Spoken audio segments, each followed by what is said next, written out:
Abangani, ukholike egameni elihle lomfelethi uJesu Kristu.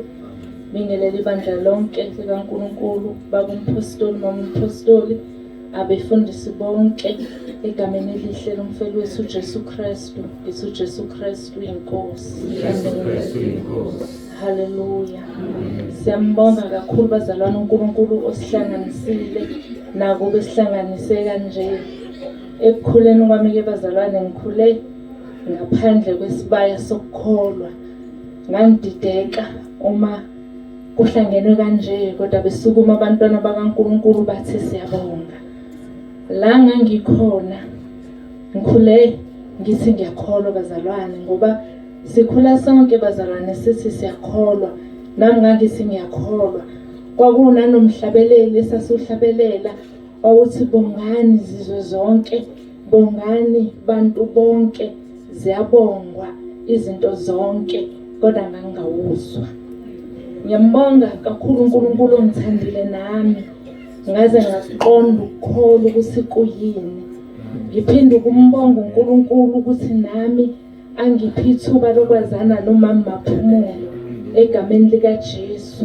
Nakuba kungemnandi kona ukwahlukana, kodwa siyakubonga ukuthi uNkulunkulu asenze sazane, kube khona ukufunda, njengoba sekushiwo ukuthi umama Maphumulo beyincwadi ebhaliwe, nami ngomunye ofundile.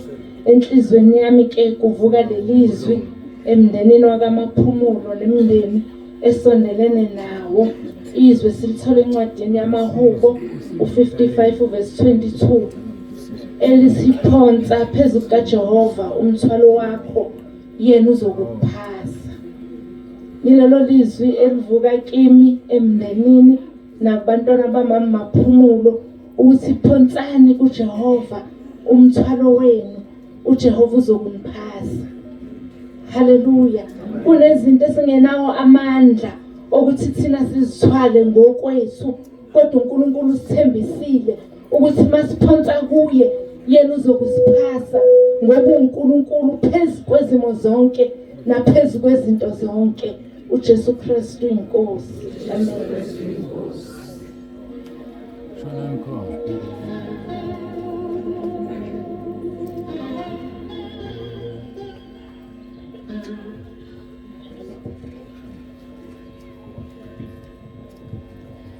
Jesu Kristu inkosi.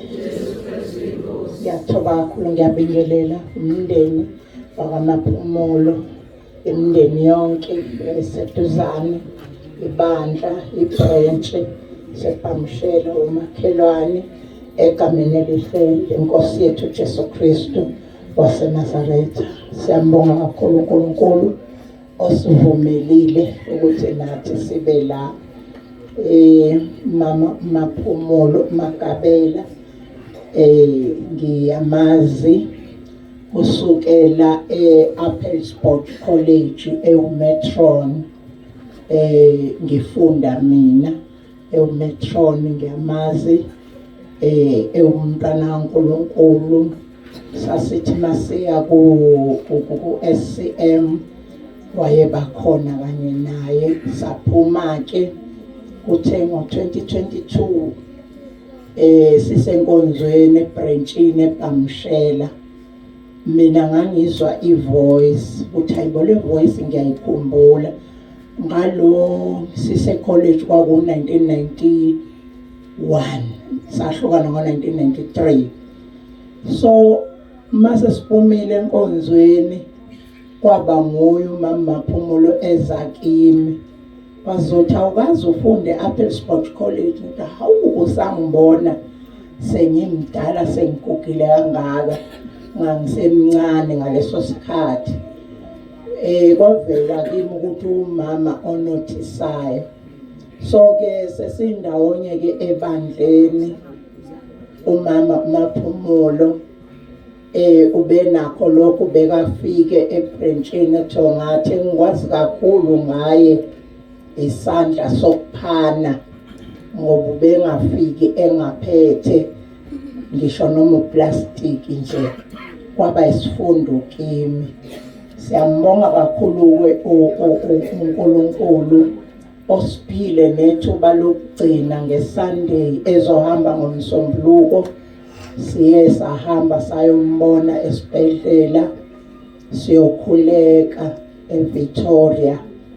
Ikhona into eyenzeka eyanginika ithemba, mina ngayitshela ukuthi hayi mhlawumbe sisazoba naye, kanti wayezwa umuzwa wasezulwini. Kwathi ma sifika nodadewethu abantwana bakhe kufika kimi ukuthi ake sikhuleke, sivula umkhuleko kababa umpostoli uNsibanda udokotela wangomhla ka-18 May. Mase ngiyithatha ifoni ngiyibeka phezu kwakhe umama Maphumulo, wakhuleka ubaba. Kwathi mase kufika kule part yomkhuleko kaRoma 12 saphakamisa isandla sonke sigoqile nabantwana. Ukhona umuvu ayenza ukukhwasha kanye sesikhuleka uRoma 10. Kwathi mase phakathi noRoma 10 ikhona isound ayenza umama Maphumulo okwamkhanyela mina ukuthi awuyasizwa, uyawuzwa nalomkhuleko. So uma ubaba ekhuluma kanje nami nathi se-experienceile lowo muzwa ngosuku lakho lokugcina. Kwathi ngakusasa-ke sasesiyeza ukuthi usesenkosini. Ngithi-ke mndenini, akukho okunye kufanele sikwenze thina nawo umndeni ukuthi sihambe ekukhanyeni kwenkosi yethu uJesu Kristu, ukuze njoba kade kumnandi siphila la emhlabeni siphinde futhi siyobonana ngale ekhaya. Ngoba ukudabuka kwethu kakhulu sila bese singabe sahamba ekukhanyeni kuzosenza ukuthi singabe sisabonana ekhaya esolweni. Ngithi duduzekani lobo buhlungu wonke umuntu uhlangabezanile nabo, kodwa ukhona inkosi uJesu umuhleli kuyo, iyafika ibususa ubuhlungu ubusubheka kuyo inkosi uJesu. NjengoMaria nomfundo wayethandwa inkosi uJesu bahamba bayoqolozela isiphambano, bathola amazwi enduduzo. Nani manibheke inkosini yethu uJesu nizowathola amazwi enduduzo bese nihamba njengokusho kwenkosi yethu uJesu Kristu waseNazaretha, ukuze siphinde sibonane ekhaya esolweni. uJesu Kristu uyinkosi. Amen.